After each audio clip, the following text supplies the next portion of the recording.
Bom dia a todos.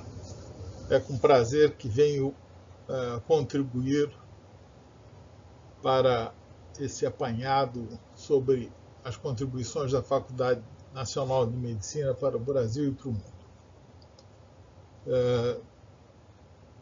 Eu vou aproveitar esta oportunidade para fazer um tributo a dois professores com quem convivi e que deveriam ter recebido o Prêmio Nobel. São eles o professor Leopoldo Demés e o professor Carlos Eduardo Guine de Rocha Miranda. A Faculdade de Medicina da Universidade Federal do Rio de Janeiro foi criada pelo príncipe regente Dom João por carta régia, assinada em 5 de novembro de 1808, com o nome de Escola de Anatomia, Medicina e Cirurgia. Inicialmente, eu queria dar o contexto no qual,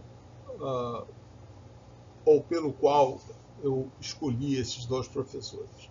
Em 1968, fomos convidados para participar de um estágio de monitoria coordenado pelo professor Antônio Paes de Carvalho, com a participação da professora Isara Oswaldo Cruz. Após o estágio, fomos designados para trabalhar nos laboratórios do Instituto de Biofísica da Faculdade de Medicina, situados no puleiro do terceiro andar desse grande prédio. Nesses laboratórios estagiaram Rafael Miri Lopes, com o professor Leopoldo Demés, Maria Lúcia Flaios, como estudante de pós-graduação Gilberto de Oliveira Castro, Nádia Nogueira e Carlos Henrique Mair, com o professor Antônio Paes de Carvalho, e eu, Ricardo Gatache, com os professores Carlos Eduardo Guine de Rocha Miranda e Eduardo Oswaldo Cruz. Nesse período, convivi com dois pesquisadores da Faculdade de Medicina que, por suas contribuições, deveriam ter recebido o Prêmio Nobel. Assim, eles certamente deveriam ser mencionados nas contribuições da Faculdade de Medicina ao Brasil e ao mundo nos primeiros 100 anos da UFRJ. São eles Leopoldo Demés e Carlos Eduardo Rocha Miranda. Leopoldo Demés possui graduação em Medicina pela Universidade Federal do Rio de Janeiro, foi professor emérito da UFRJ e tem experiência de bioquímica com ênfase no metabolismo energético, atuando principalmente nos temas de cálcio, cálcio-ATPase e ciência. Ele dedicou 95% do seu tempo à ciência e 15% à divulgação de ciência e ensino da graduação. Com o objetivo de ser médico, Leopoldo Demés ingressou no curso de Medicina da Universidade do Brasil, atualmente Universidade Federal do Rio de Janeiro, em 1955. Foi estagiário no laboratório de Walter Oswaldo Cruz em Manguinhos, o que o levou à carreira científica. Depois do estágio no National Institute of Health, em Bethesda, Leopoldo publicou 4 artigos na área a qual se dedicou para o resto de sua carreira: a transdução de energia e bomba de cálcio. Essa bomba regula a concentração de íons de cálcio nos músculos e está envolvida na contração muscular, entre outros processos. Em 1969, Leopoldo foi professor visitante do Instituto Max Planck a convite de Wilhelm Hasselblad. Em 1978, Leopoldo se tornou professor titular do Departamento de Bioquímica, hoje Instituto de Bioquímica Médica, abrindo caminho para o estabelecimento de pesquisas e a reformulação do ensino naquela instituição.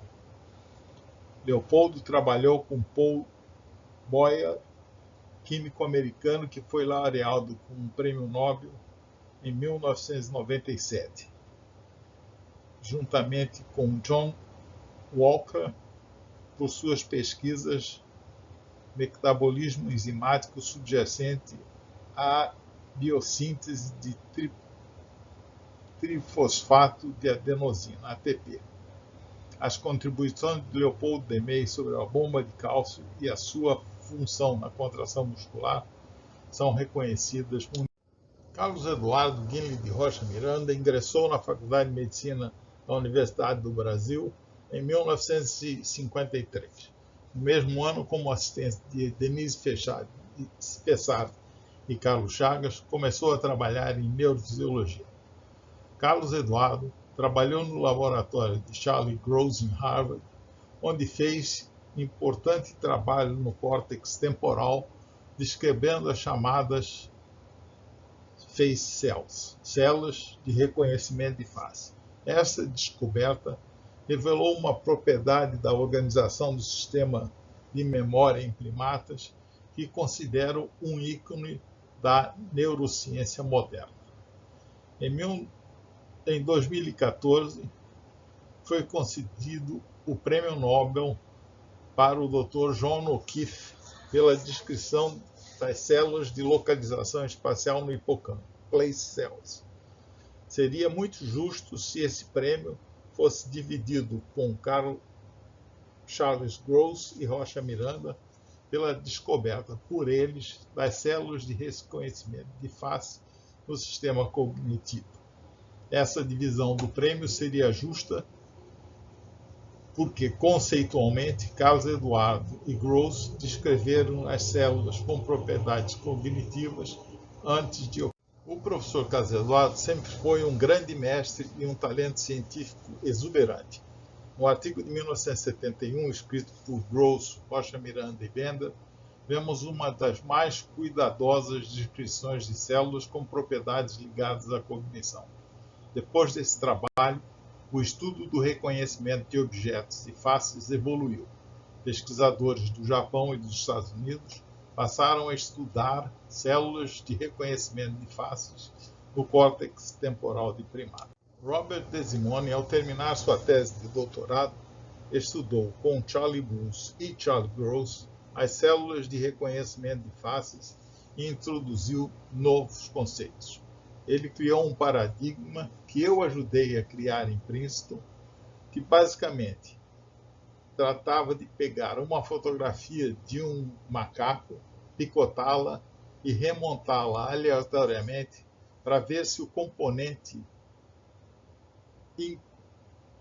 da resposta da célula era a face ou algum componente dela. Os trabalhos do professor Carlos Eduardo deveriam ser comentados em um artigo no Brasil como uma contribuição fundamental para a neurociência brasileira. Esse reconhecimento corrigiria a injustiça feita ao professor Carlos Eduardo. Assim, devemos registrar que Carlos Eduardo foi um cientista exemplar de uma lisura intelectual ímpar que deveria ser laureado com o Prêmio Nobel.